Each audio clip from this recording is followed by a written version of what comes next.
everybody. Welcome to this month's or this term's GEG Sydney event, which is titled The Inclusive Classroom, Designing for Every Learner. We have a jam-packed agenda, but before we get into that, we'd just like to acknowledge and pay respect to the Gadigal people, the traditional owners of the unceded lands upon which we meet today. We honour their connection to land, sea and community and recognise the strengths and resilience of Aboriginal and Torres Strait Islander communities in the face of colonisation. So, welcome to GEG Sydney. If you haven't followed all of our themes, we will talk about them again later on today, but this is just a little slide to tell you who we are and what we do. This is a collaboration event between GEG Sydney and GEG Canberra, as Chris has fled Sydney to the nation's capital. But we are looking at bringing sort of all of the GEGs together under the Australian GEG network so that we can bring you more events more often. So today's agenda, in a second, we'll hand over to the amazing Alfina Jackson, who is going to be talking about designing through a UDL lens. Then Claire and I are going to talk about a few Google and Chrome Accessibility Toolkit activities or resources. Then Chris will round out with the Clarity Toolkit, so system tools and accessible docs. We'll hopefully have some time for a Q&A, and then we will wrap up around 6 o'clock. So Claire, was there anything you wanted to add? Oh, that sounds all good. Excited. This is Here we are. I'm not sure who is on the call. I don't know if there's anybody I haven't met, but yeah, so I'm Kelly. I'm currently working at Education Perfect, but I do have a very strong background in science education and met these two amazing people through the Google for Education pathways, level 1 and 2 educator, trainer, innovator, all of those amazing things. Chris and Claire, did you guys want to quickly introduce yourselves? Well, yeah, I'm Claire. I'm from Santa Sophia Catholic College. I'm currently teaching K-4 creative arts and STEM, so I'm very much in my happy place. But I'm also leading AI and digital learning coaching through the whole college K-12, which is very awesome. And my name's Chris Betcher. I'm teaching at Galilee School in the ACT down in Canberra, in the shadow of the beautiful Brindabilla Ranges. And I'm currently teaching English, art, and what's the other thing? ICT. Nice. And I teach a college subject called Connected Learning, which is not one I've heard of before, but I'm really enjoying it. It's basically life skills on steroids. It's quite a good course. Back to you. I love that. Thank you. Well, we will definitely now hand over to our amazing presenter today, Alfina. So thank you so much for joining us this afternoon, Alfina. Everyone's excited to hear from you, so we will let you take it away. Hi everyone, my name's Alfina. I can see some names I know on the call. I'm currently teaching at an Aspect satellite. Aspect is Autism Spectrum Australia school, and being a satellite, my school is actually based in the Hunter, but my site is Port Macquarie, and we have an exciting building project going on to build a bigger school here. I am also director of ICT Educators of New South Wales as well. I'm nearing my 3rd term, and I've come from 20 years in Catholic education and mainstream. So this is my first time in a dedicated special needs environment, but I'm coming from a mainstream background, which is where a lot of my work with Google has come from, now that I'm working in a non-Google competitor environment, which is very different. So I talk a lot about supporting all learners. My background is that I have a disability. I am hard of hearing, bilateral hearing loss, moderate to severe sensory neural loss. I've had that since I've been in school, and I have dealt with this sort of situation quite often, where I have come across a barrier. I've asked it to be cleared, but other students have to come first. So in this cartoon, which is a common cartoon around with UDL, there's a student in a wheelchair saying, can you please shovel the ramp? The person shoveling says, you need to wait your turn. We're going to shovel the stairs first, and then I'll shovel the ramp for you. So the person with disability is coming second. But they've got the insight to say, but if you shovel the ramp, we can all go up. And I'm also coming from a mum advocate of two neurodiverse boys, one who's twice exceptional, and he is quite bright, but needs certain supports that we would give lower level students to be able to achieve at the top. So students who are in that twice exceptional neurodiverse range often are left behind because they're not given the supports they need to succeed. And sometimes it's just common sense. So some of you may have heard in the media recently, this is Shane from Wheel Around the World. He recently had a situation at Adelaide Airport where his mum had to come pick him up from the disabled parking zone, but the person in the reflective vest refused to allow his mother to pull up to the disabled parking zone, despite the fact Shane is clearly in a wheelchair and has a service dog, because she did not have the disability tag on her car. So common sense. She was threatened with a fine. She had to drive around till she found a safe spot to pick up Shane. Now let's think about our classrooms. Do we say, I'm sorry, you don't have funding, we can't provide you with supports? This is a conversation I hear a lot where teachers say, I don't have the money, I don't have the support, when there are things that we could put in place at the level of planning to be able to support all students. And then we have the curb cut effect, which is a term that has been coined after the curb cut, because the curb cuts were designed for those in wheelchairs. However, we all use them.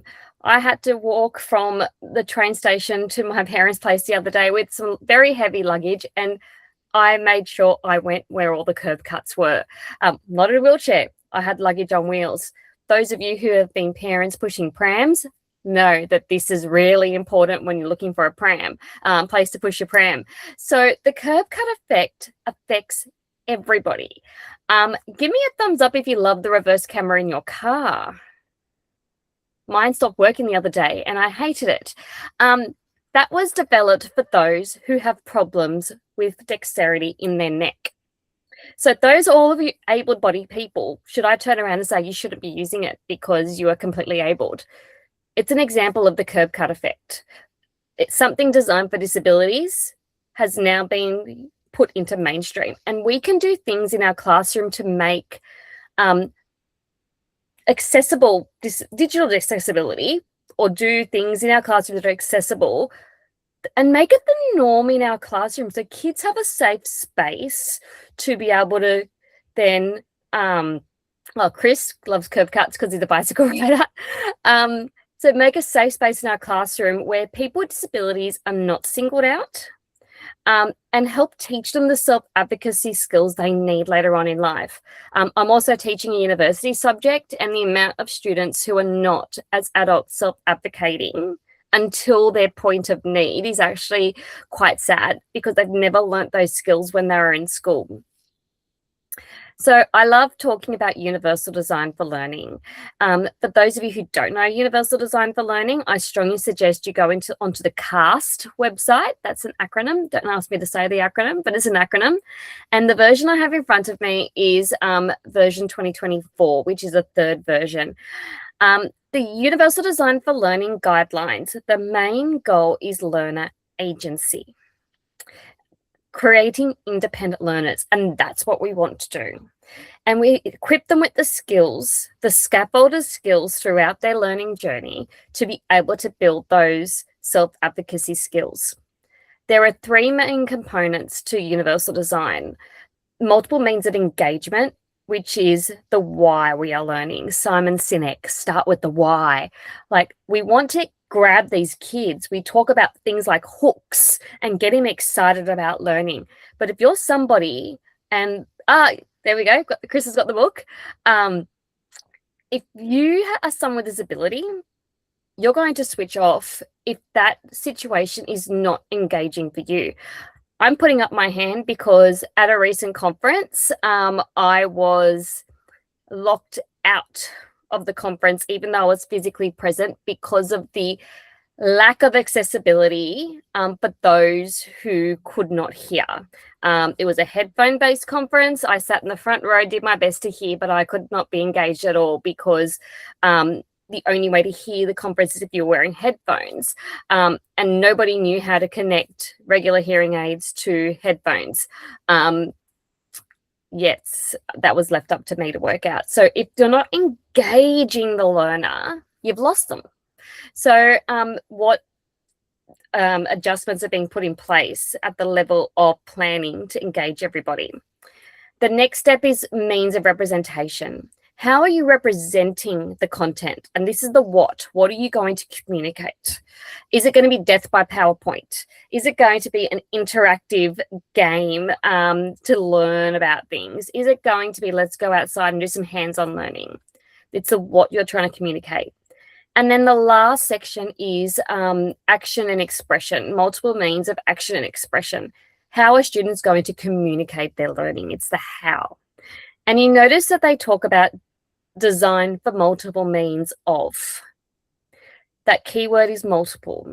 Gone are the one-size-fits-all education that we have many, many years ago.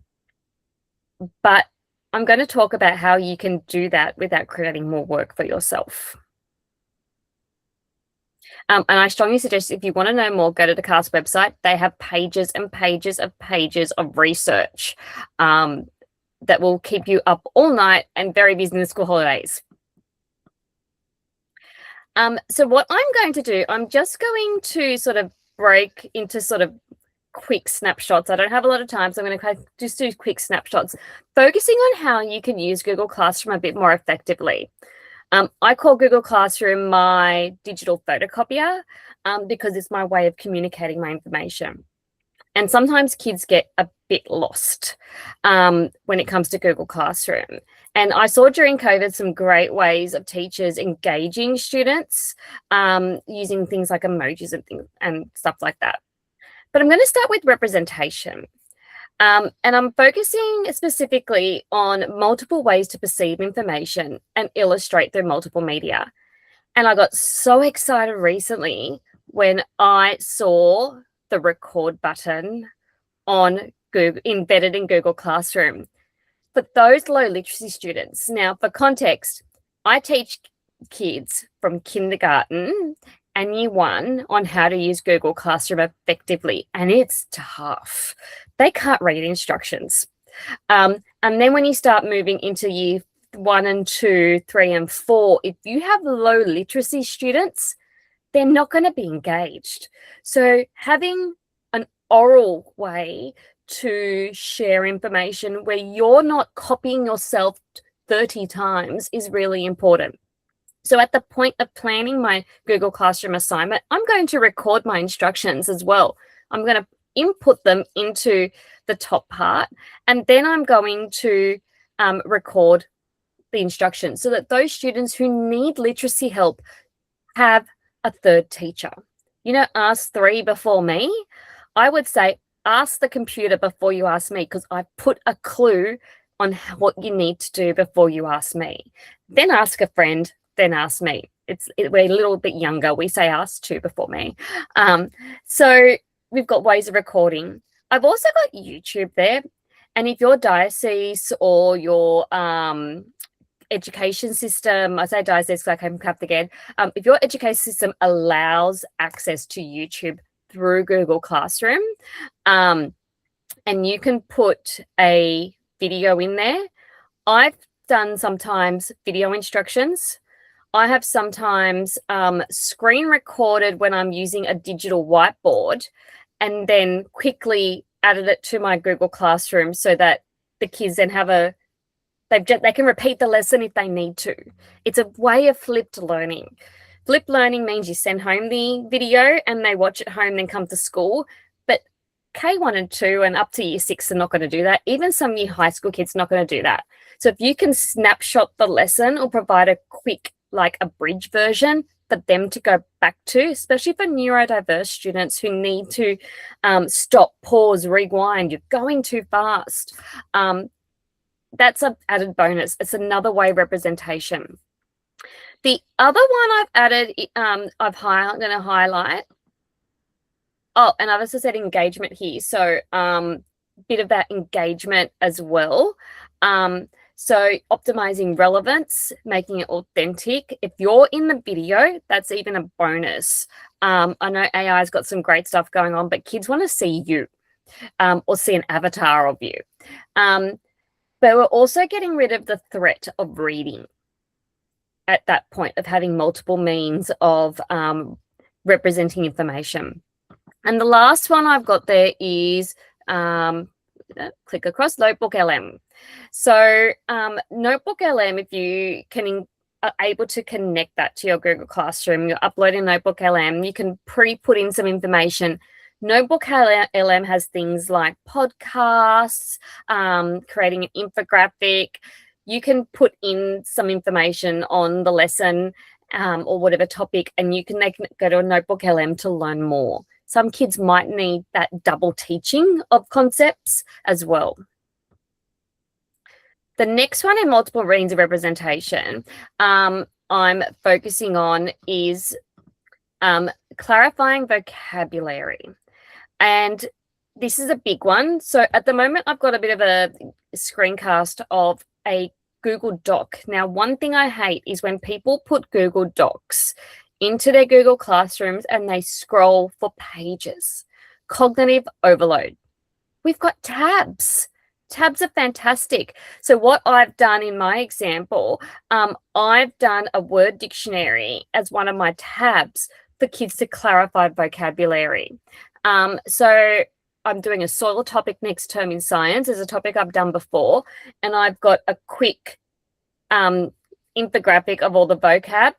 I've also got a text-based word dictionary, because keep in mind that some screen readers will not be able to read graphics, especially infographics. They look great, but sometimes it's better to have a text-based version of something as well as an image version. The other thing I've done in that same doc is come across to looking at respect for languages and dialects.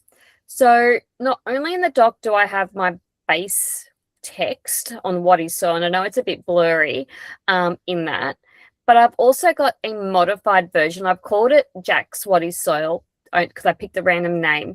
But if you have students and you need to provide alternative texts, lower literacy, pop it in there too, because you never know which child might need to go to it. You might just call it alternative version, and you whisper to Jack, there's an alternative version for you. So he knows he can use it. But those kids that are too shy to go, I need a bit of extra help, can also go to the alternative version as well. But I also have Julia's Soil, and Julia is Italian like me, and I have got a translated version in the same text, because for EALD pedagogy, they should be receiving things in their first language to be able to learn English. So they've got the comparative of the Italian version and the English version. Now, how do I make this? I basically spent 15 minutes in Gemini, gave it my website I was going to use, told it to make a 200-word text, pop that in, ask for a word dictionary, turn the word dictionary into an infographic, asked it to modify it for a low literacy, and then did the same thing with Italian. And that took me about 15 minutes. I'm thinking back to 5 years ago, that would probably take me a couple of days, especially the Italian translation, because my Italian's terrible. But I worked in a high ELD community in Sydney, and I had a lot of Chinese learners. And I would struggle seriously to find things or find people to translate, because a lot of their families were non-English speaking, so that I can support them with the text they need. Gemini is great. Now, I'd probably get someone more fluent Italian to proofread. I'm going to put that as a bit of a disclaimer. So if you have someone in your community who speaks the same language, get them to proofread before you pass it on, just for accuracy. But in 15 minutes, I have just made sure I have represented my lesson in multiple ways for low literacy and for an EALD learner.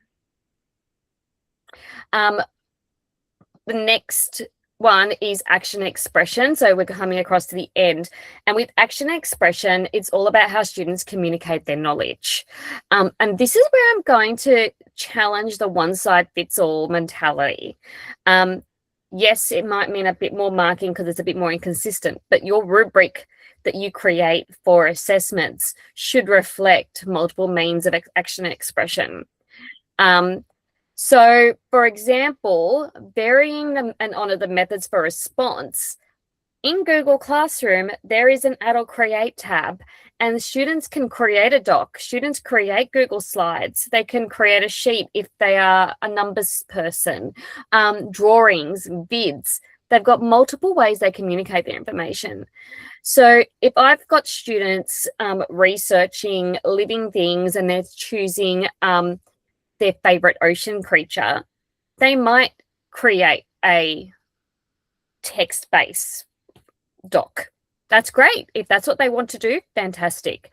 They might create a slides presentation. They might create a Google drawing poster or create a Google Vids to communicate exactly the same information. Now, if you have a rock solid rubric that says exactly what they need, it doesn't matter how they communicate it. They've communicated in some shape or form. And this is where I also challenge, especially New South Wales has in the new syllabi, the creating written text part of the new syllabi. Someone who's low literacy or dyslexic or for whatever reason needs auditory information, why are we forcing them to create written text when they can communicate their science knowledge in different ways? There's a place for writing. There's a time for writing. However, if you're assessing scientific knowledge or if you're assessing geographical knowledge or creative arts knowledge, why are they being forced to write? Like poor fine motor, whatever reason. I have a child at the moment with PDA. The moment you even see English on the timetable is a shutdown. The moment you say write, it's a shutdown, but twice exceptional, but won't write. So we have to be creative in ways they communicate their information.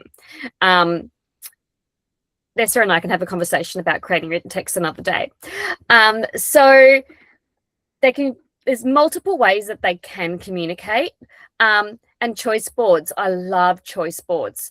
I used to work with a very busy stage 2 class, and when they had to respond to scripture, being a Catholic school, I gave them, right, we're doing green thinking hat, creativity.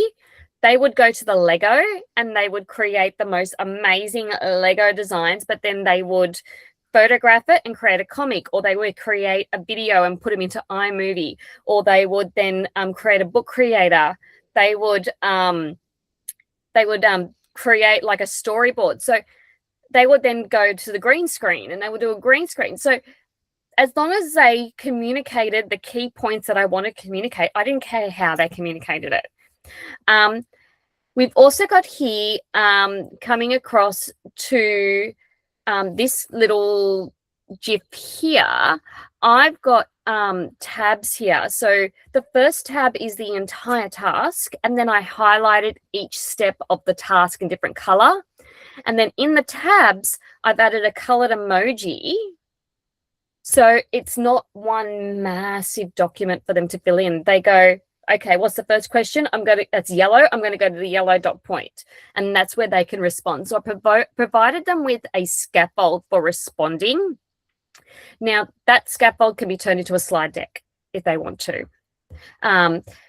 Another way for multiple means of action expression is voice to text. So we all know in Google Docs we can do voice to text, but if they have a Google Slides, go down to the notes. That's where voice to text works.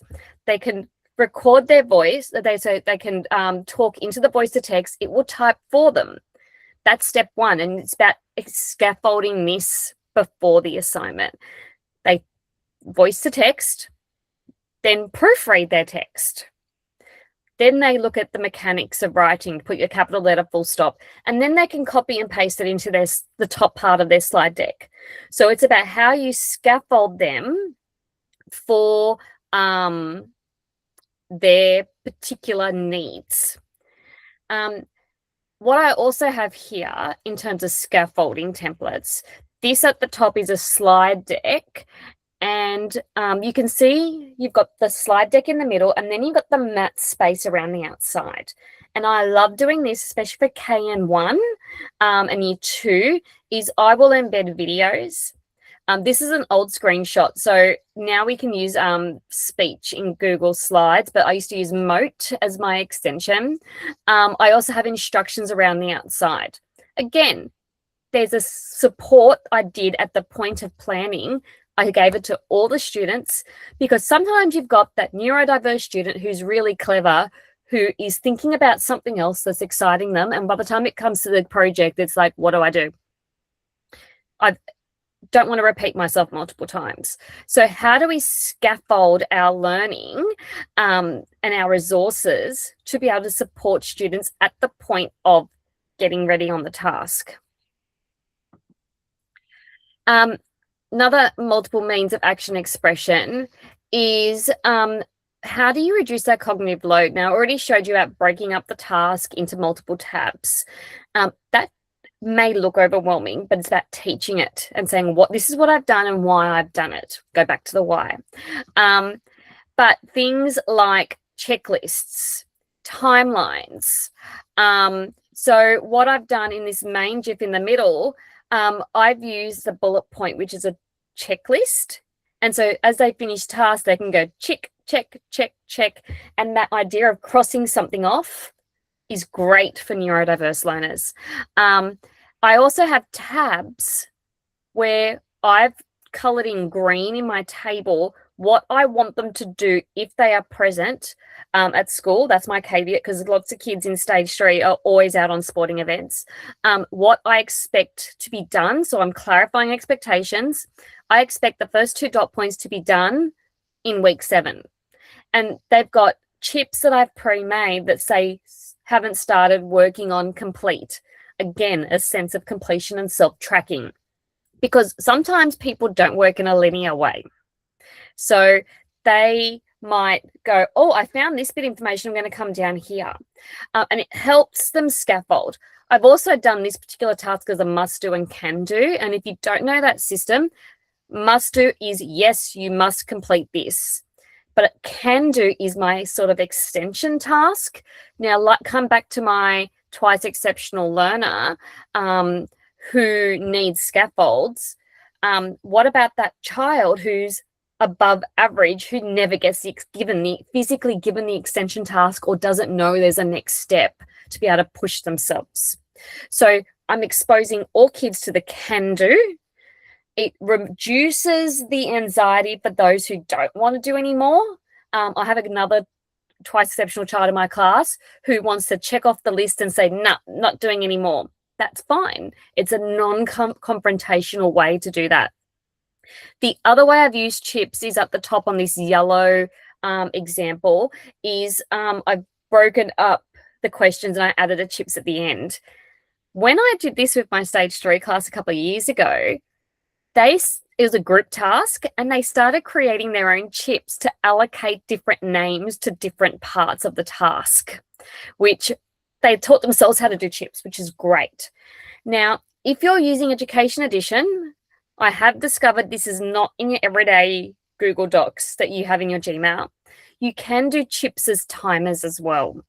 So you might have a 5-minute timer, and for those kids that need a break, they press start on their timer. I want you to get this much done in 5 minutes, or I want you to have so much done in 5 minutes. They set their timer, then they do their work, timer goes off. There's no one else telling them, off you go have your break. They can learn how to self-manage. So chips are great. The other way to monitor progress is using the comments across Google Docs. Because I was a STEM specialist, I would see kids 1 lesson a week. We'd come back the following week. Where was I up to? So I'm big on projects. So I would teach them a bit, let them work on their project, teach them a bit so that they're building up that knowledge. And they could not remember where they were up to. So before I left, my exit ticket was make a comment. say where you are up to and what your goal is for next week. That way, the first thing they did when they turned on their Chromebooks was, oh, that's what I wanted to do next week. They're not going to remember. So this supported them with their goal setting. It supported them with monitoring their progress.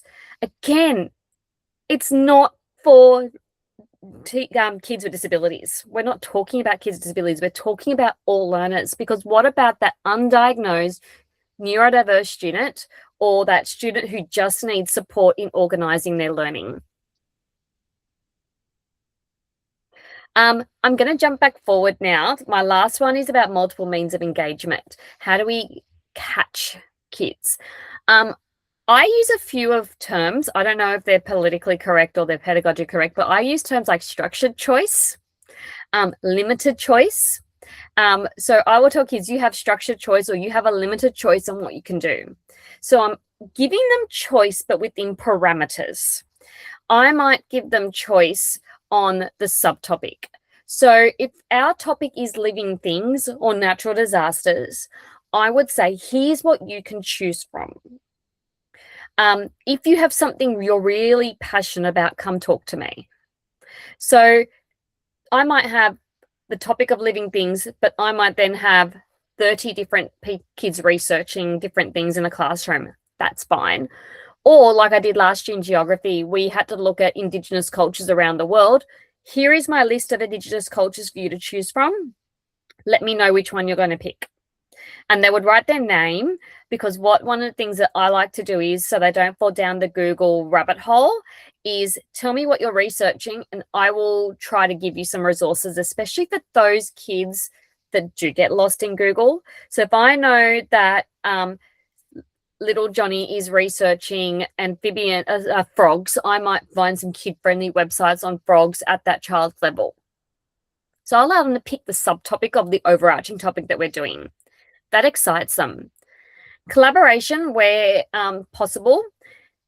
If you have a child who might be SLD, low intellect, for whatever reason needs a modified assessment or a modified task, why not buddy them with an average student and they can work together, rather than you sitting with that child or a TA sitting with the child the whole time? Yes, the average student might do the bulk of the work, but then you can allocate some of the modified task to that student and allow them to have a sense of accomplishment. They're not having a completely different assignment. They might only have one or two components that you're modifying anyway. And if they're working with that more capable student, they are also learning skills off that more capable student. So there's nothing wrong with doing that. And I would pick who those capable students are sometimes. Like, I would have a conversation. We had a Downs girl at my school, at my previous school, and everyone wanted to work with her. And because they had been set up from the word go, from when this child started kindergarten, you were going to work with so-and-so. This is their tasks. So they might have to find images for the slides deck. They might have to find 3 facts that are then included. And they are then collaborating with someone who, and have that sense of a completed task.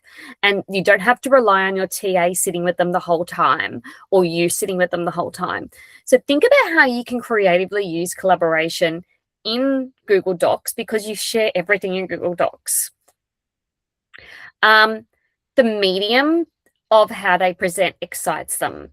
And the medium of how you engage students excites them. And the last one is personalize. This is a tough one, but sometimes you have to really look at how you can be creative. And this is where Gemini is fantastic. I told it to, my son's obsessed with Pokemon, so I told it to explain a concept in the entire Pokemon world, and it gave me something amazing. So I had a child who loved trucks. Dad worked with trucks, and I made my whole project for him on transfer of heat, on explaining how on transfer of energy, on how energy transfers around a truck.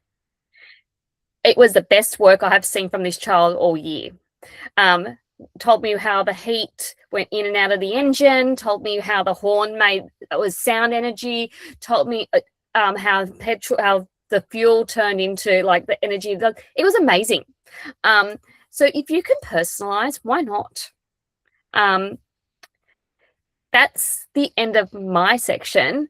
I know there are some comments that came through. I will do my best on the side to respond to a few, but yeah, so I hope if you have any questions, please feel to reach out. But I hope it sort of gave you a different perspective on how you can use Google tools, especially Google Classroom, to engage your learners in a different way.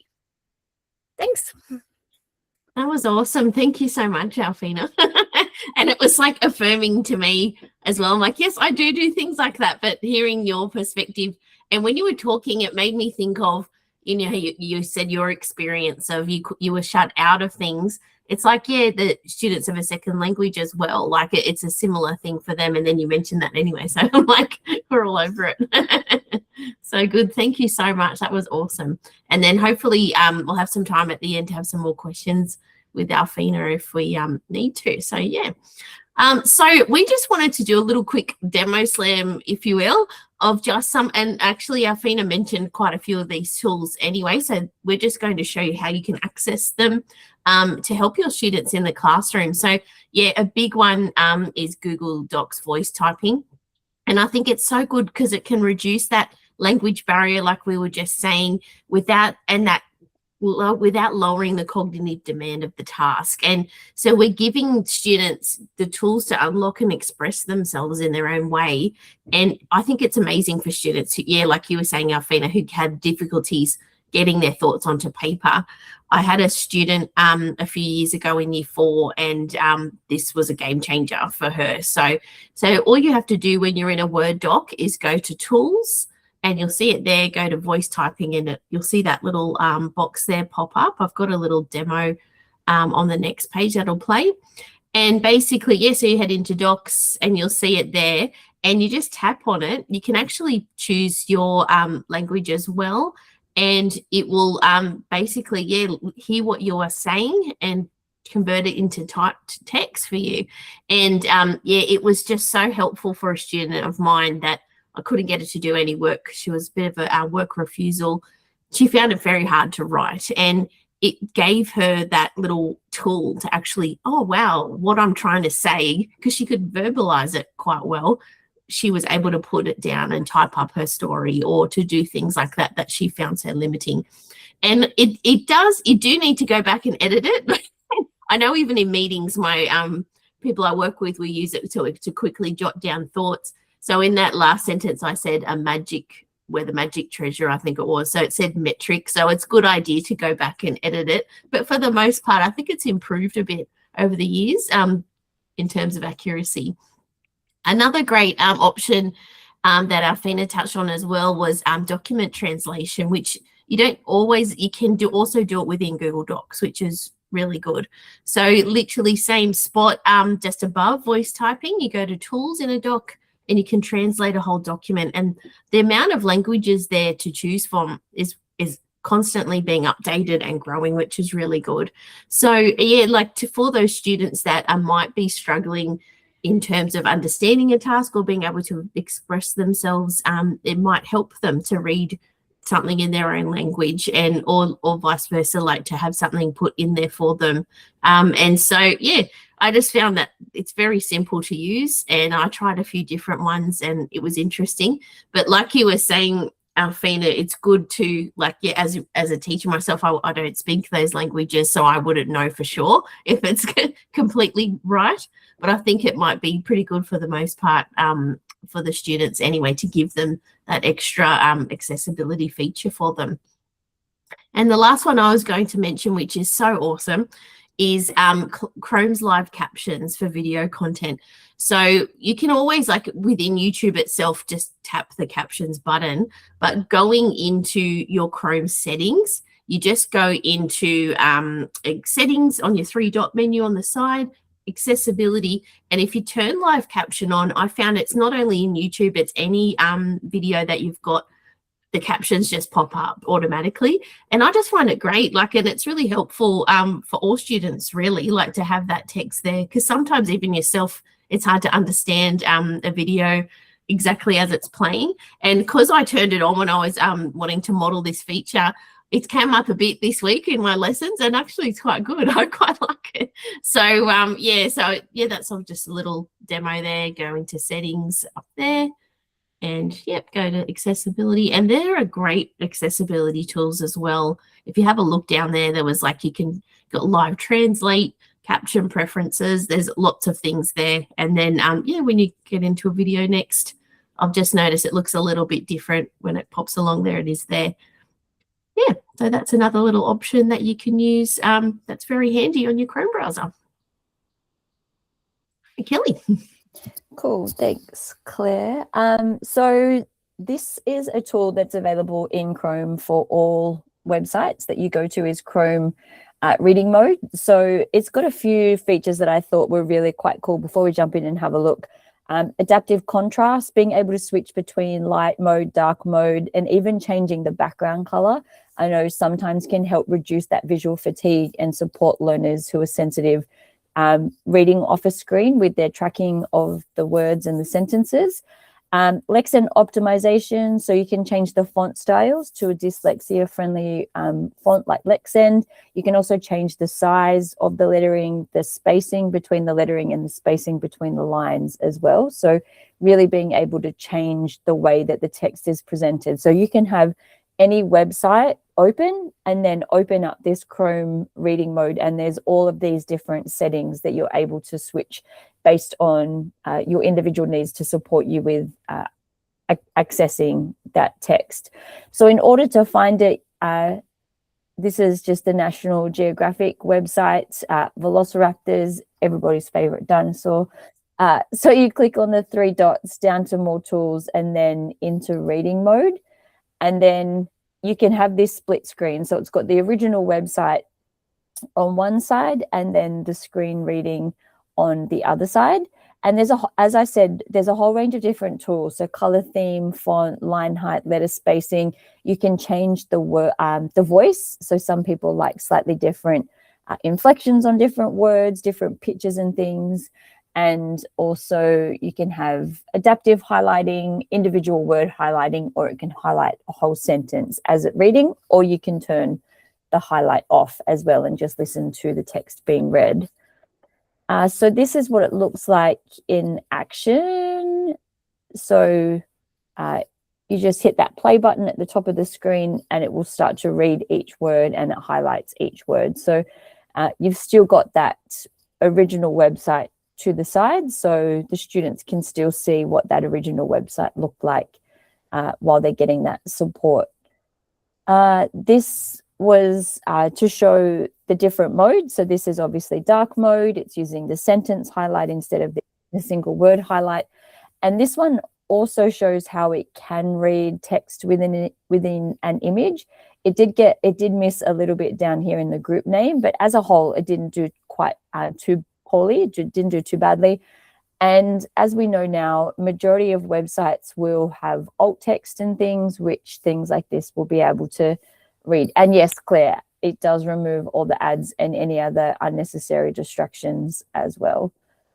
The next one I was going to talk about is read along. So I'm no longer in the classroom, so I don't have... Adam took 2 round slices of cucumber from the plate. I thought I'd muted that audio. So read along you can use with your kids if you've got kids and you're wanting to get them to practice their reading. It's a really great AI-enabled reading tool where the students can practice their fluency, practice their comprehension.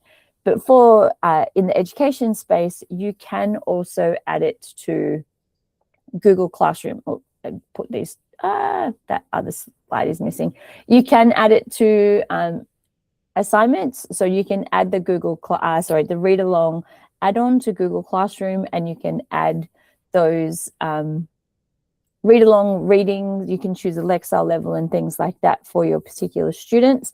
And then you get I'm a bit of an analytics nerd. The analytics that you get are quite incredible to show you words that you might need to focus the students on, but also the improvement in fluency and things over time. So I really enjoyed, as you could hear, the gamification element. So earning stars as you read each page correctly, earning stars as the students answer the questions correctly, and then you get awarded little prizes. So depending on what you're looking for, they are both two reading tools, but they're very different reading tools. So obviously reading mode is to support the students with listening to a slide or a website, so it removes distractions, is customized viewing and listening, whereas read along is designed to support oral fluency and interactive pronunciation. So the students can click on each word and hear it being pronounced as well. So speech assistance, text-to-speech with highlighting and speed controls, whereas read along, the students are reading to their device with the microphone listening, and then the AI picks up the corrections and things. Reading mode is really targeted at anybody. You know, you don't have to be needing the support. You might just, you know, be feeling like just listening one day rather than having to read a whole website. Whereas read along is aimed sort of at those younger students, but also students who are learning a new language, really helping to support with the development of their English fluency. And then analytics and tracking, there is none in reading mode, but there's some really incredible detailed dashboards that you can get in Google Classroom. Cool. Before I jump in, we have a number of students that join our school partway through the year, and we had a bunch join recently. And just the other day, we were doing the reading tests with them, where we have to sit there and listen to the child read. They have to read as much of the passage as they can in a minute, and we mark down which words they're getting wrong and right, and which ones they've skipped, and so on, so that we can add all those up and then subtract the number of mistakes they make, so they can get a correct words per minute, and figure out their reading speeds and whatnot. The cool thing about read along is it just gives you those numbers, like just by the student reading to read along, like it gives you all the correct words per minute, and it tracks it over time, and it just takes so much out of the, you know, compared to a test that we do once a year for students. This is literally tracking every book they read, potentially. I'm just going to talk about a couple of things that are available as accessibility features. I think I kind of changed the topic here, guys. I think I might have not have read the memo. But to do this, I might just need to come out of that mode and go and share my whole screen, because there's a couple of things I want to show you that require seeing the whole screen. And I think the downside of that is you might not be able to hear some of the things that are happening on my screen, which is a bit annoying. But anyway, there you go. So you can see, hopefully, my whole screen. Why is it going picture in picture? Bring the call back here. There you go. Okay. Right. So what I wanted to show you was just these couple of things. I should have done the smart thing that you guys did and take a bunch of screenshots and screen videos, but I didn't. I'm going to live dangerously and try and do it live. So the first thing I just want to show you, I'm on a Chromebook, right? Now, my school computer is Windows. I do some video editing. I use a Mac. The majority of everything I do is on a Chromebook. Because I like Chromebooks and I just think they work really well. So some of the things I'm going to show you are Chromebook specific. For many of you with kids that use Chromebooks, this is what they're going to be using, right? So if you go down in the bottom section here on a Chromebook and you click that button, you'll see there's a whole section here for accessibility. If you don't see that, when you go to the settings down here and you find the accessibility section, this little switch right here is the thing that you turn on or off to make that accessibility block appear in your Chromebook. If I turn that off and I go back down there, you'll see that accessibility. Oh, it's still in this. It's still there. Oh, it shouldn't be there. But anyway, that's how you turn that on, that accessibility block, just by switching that thing on there. Once that's in there, you'll see that you get all these different accessibility settings just by clicking there and going to accessibility, and there they all show up there. And there's a couple of things we've talked about already. So things like, you know, the fact that getting your computer to read to you, and we already talked about the live captioning that Kelly mentioned and Claire mentioned. The live captioning, the fact that it works in Chrome, the browser, is great because you can be on Windows or Mac and your Chrome browser is doing it. The nice thing about doing it on a Chromebook is that if you turn that on, it will caption any audio that's going through the operating system. Like literally, you can be listening to a podcast or an audio book, and you're getting captions on the audio book because live caption is listening to absolutely everything that's happening on your device. Other little things like large cursor, you can turn that on and get like a larger cursor. I really like this one. I have this left on most of the time for mine, is the, where is it? Highlight mouse cursor, right? Which gives you that little red ring around your mouse. And if you hold your mouse still, it fades away. But if you wiggle your mouse again, it comes back. And especially, I don't know, for kids who maybe need to be able to find their mouse quickly, it's a good thing. If you're showing something on the screen of your big board in your classroom, and you've got students that are sitting at the back and maybe they're not paying attention as much, wiggling your mouse and being able to see the mouse helps a lot, I think. So there's that, the mouse cursor. But some of the things I want to show you is full screen magnifier. And you can see it is a setting in here, but I always like to use the keyboard shortcut, which is Search Control M. So on the Chromebook, you hold down Search, Control, and press M, and it gives you that full screen magnifier. And so now I can zoom in and sort of look around different parts of the screen, and Search Control M will turn it off again. The other version of that is what's called the docked magnifier, where you go Search Control D, and it gives you a split screen, and down the bottom is the normal part of the screen. And you can see as I'm moving around in the bottom part, it's showing the magnified view in the top part. So again, it's an option in there if you want to sort of see things a bit bigger on your screen. Oops, come out of there. Right. Text to speech, we've talked a little bit about text to speech, but I've turned it on in the accessibility settings. In accessibility, it's just here, select to speak, it's called. And when you turn that on, you get this little button that appears down the bottom there. When you have that button, let me give you an example. Let's type in news and see what we get. Let's go to ABC, pick any article. Let's not talk about Pauline. Can we find some good news? Let's do this one. So many depressing stories. So when you turn on the select, you turn that on, and then you can draw a box around something. Now, getting the audio on that, is that right? You're not hearing it? Okay, yeah. It's because I'm sharing my whole screen. You're not getting the audio, unfortunately. I wonder if I put my microphone down here at the speaker. Does that work? Let's try that.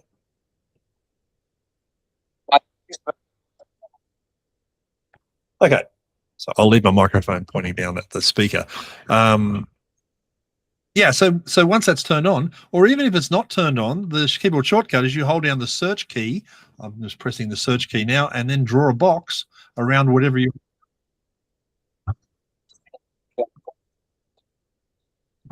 Okay, and so it'll just continue to read bits of the page for you. You can see you've got forward, back, go to the end, go to the beginning. You've got speed controls about how fast it reads to you. So that's just, again, just a built-in part of Chrome OS, which I really like. Just turn that off. Some of the other things to show you are things like automatic clicks. If you have a child who maybe has some mobility issues, that they're not able to use their hands or their fingers as effectively as they'd like, one of the neat things in here is called automatic clicks. And if you turn that on, you'll notice you get this little wheel that goes around. Every time I move my mouse, it lands on a spot, and then you see a little timer goes. So if I want to say click on the word background, if I just move my mouse there, and it will automatically, after a preset time, it'll click that button for you. If I go down to the word done and just hold my mouse steady, it'll automatically click that word done for me, right?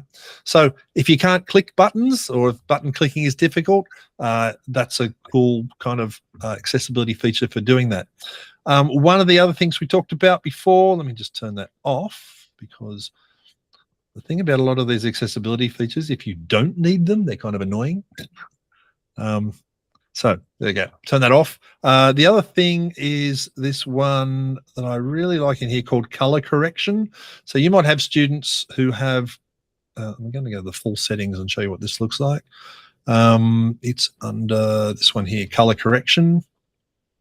If you've got students who have some sort of color blindness, or they see colors differently, you have the ability in here to turn on color correction mode and then choose from things like, now I can never say these words, deuteranomaly, protoanomaly, and tritonomaly. They're different versions of color blindness, and you can sort of turn those on, and they'll change the color balance of the screen to compensate for different known versions of color blindness. And again, that's all built in there. There's also a grayscale mode if people would rather see things in black and white. So yeah, useful thing for those people that need it. Other things like color inversion. Some people might want their screen completely inverted, so you can do that. And wow, that looks really weird. But there you go. So that just inverts the whole screen. Different to dark mode. It literally turns black, white, white, black, yellow, blue, green, red, and so on. So there's a whole bunch of things in there. I'm probably not going to keep going through all the different ones, but being able to change your cursor color, size, highlighting the cursor, doing the automatic clicks, showing the live captions. There's tons and tons of great accessibility features in there. And just the last two things I want to mention is not really an accessibility feature, but I think it, under that whole UDL idea, it's really useful for people who need it. I teach a lot of students that have ADHD, and getting them to simply focus is sometimes very difficult. So there's two things in here. One on the Chromebook is called Do Not Disturb mode. So you can turn on Do Not Disturb, and it just turns off all the notifications and just shuts your machine up so you can work in quiet without being interrupted. So that's nice. But the other one here is called Focus mode. When you turn on focus mode, some of you might have heard of the Pomodoro method, which is a way of using your time in 25-minute blocks. You work solidly for 25 minutes, take a 5-minute break. Work solidly for 25, take a 5-minute break. It's a neat system, and it's built in here. So you can turn on this timer, hit the start button. It mutes everything in your system and basically just times you while you work solidly, and then gives you a little break for 5 minutes at the end of every 25-minute block. For a lot of kids who have trouble focusing, that could be a really fun gamified way of getting their attention and their focus. All right. Just one other thing I just wanted to mention in Google Classroom. This is not really an accessibility thing, but it's just a new feature in Classroom. And we will probably do another episode about this at some point, but I just wanted to mention it now, because otherwise you guys are going to say to me in September, why didn't you tell us about this in June? Right? So this is a really, I think, useful thing. If you go into Google Classroom, pick a class, go to the grades page, and you'll see there's a new button here now called Learning Goals. So if you go to Learning Goals and you say Manage your standard sets, I've already added some, but I'm just going to add some others. You see you've got, these are all the national standards for various countries in the world, right? And Australia is in here. You know, I'm incredibly happy to see that Google launched a product that wasn't completely US-centric from day one. Normally, they release something that's only US-based, and then eventually they add other countries. They've launched it with other countries from day one. If you come in here and click on National Standards, you'll see there's, now it's not every single subject yet, but it's English, math, science, humanities for those version 8.4 and version 9 of the Australian curriculum, which is great. I teach in the ACT, so if I go to state standards and look at the ACT, you can see there's all the Australian Capital Territory ones, and ACT does happen to use the Australian curriculum. But if you're in New South Wales, then you can come down here, and this is using the New South Wales secondary senior curriculum and primary curriculums and so on. So when you go into these, I'll use science. Did I choose science? I think so. Secondary curriculum, HSLE. So let's say teaching ancient history, you can come in here, it's year 12, and you're doing the unit on Persia in the time of Darius and Xerxes, and you go to outcomes, like there are the outcomes for that particular unit. They're all mapped in here from the Australian curriculum. So you can turn on the ones you want and hit save. And then when you go to your classwork and you're creating an assignment for your students, and you go to tag learning goals, all of the learning goals that you've pre-selected are now here. So if I go to the pick on that one again. So I want this particular assignment I'm sending from the students is on that descriptor and maybe in content, maybe that descriptor, right? And so I can confirm that, and that now adds those descriptors to this task. And when you go then, if I just give this a name, test, right? So if you create your task with those learning goals, when you go to your grades page, they actually show up on here, and you can actually grade against the descriptors, which if you're like, I don't know, if you're a secondary school teacher particularly, you're probably looking at that going, that's amazing, like I did. But that's now built in and all part of Google Classroom. All right. Back to the slides. Okay, so that was awesome. Thank you, Chris. Gosh, you're good. Flew through all of those. So many that I didn't know, and we've moved through all our year 4s are BYOD Chromebooks now, and yeah, they've explored some of those accessibility features, so it's awesome. I've got some coaching time with the teachers coming up next term, so that I might be showing them that and the Google Classroom standards too, so that's awesome. So I know I'm biased here, Claire, but like I say, I work on Windows and Mac and Chrome, and I got to say, I think the collection of accessibility tools on Chromebook as a whole, all gathered together and really simple to use, I think is the best of any platform. Yeah, and like today actually, like it's just given me an idea, like to collaborate on our, like once a term, our diversity inclusion teachers do a staff meeting. I definitely want to pair up with them, and we could definitely do something like this. So that's awesome. I know it is 6 o'clock, so I understand if people need to leave, but here's the time if you wanted to ask Alfina any questions or any other questions from the presentation today. If you had any, feel free to just unmute yourself and ask a question or put it in the chat.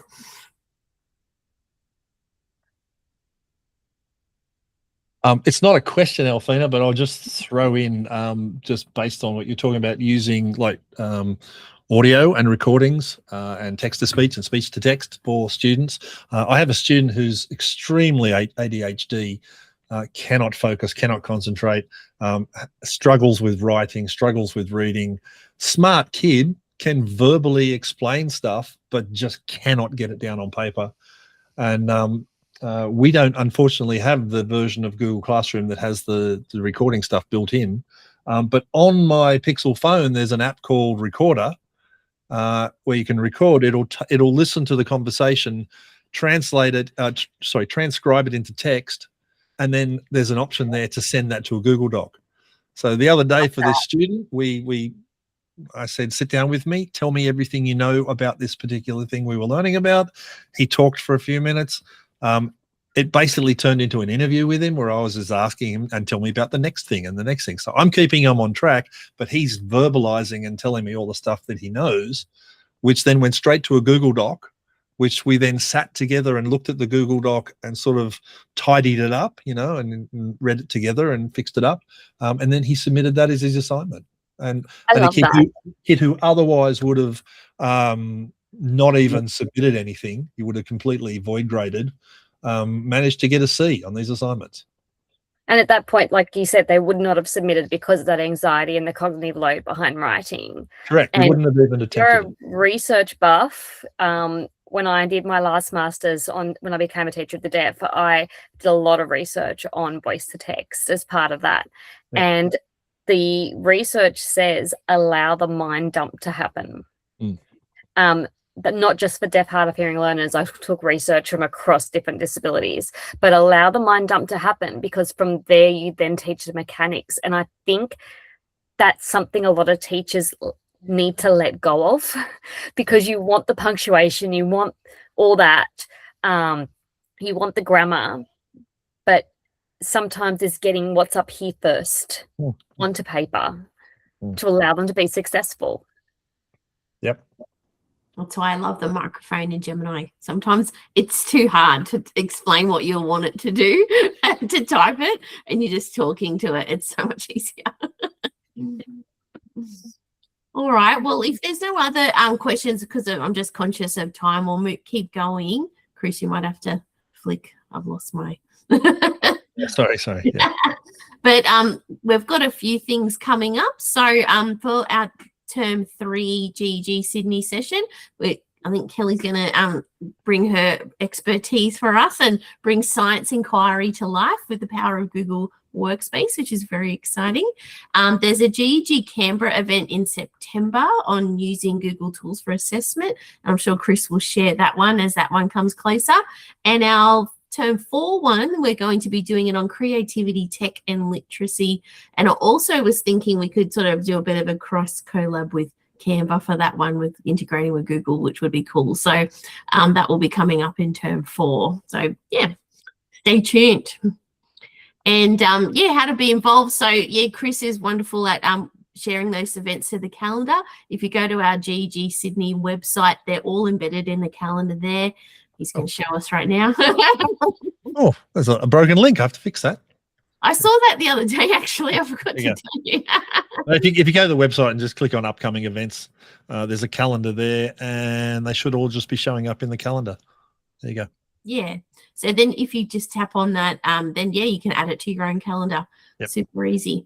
And but Chris always sends out the little email group invitations as well, so you can add it along. And even if you can't attend, we always share the recordings on here as well after. So yeah. Yep. If you go to past events up here, there's a link there, and all of our previous events. Like last time, we did one called Work Smarter, Not Harder, and it's there you go. So you find when you go in here, there's the YouTube recording, there's the slides, and I think that's what we're putting in there now. We were putting notes as well, but I'm not sure if we're still doing that. Oh, yeah. Anyway, they're all there. Nice. All right, and we head back to the slide. Yep.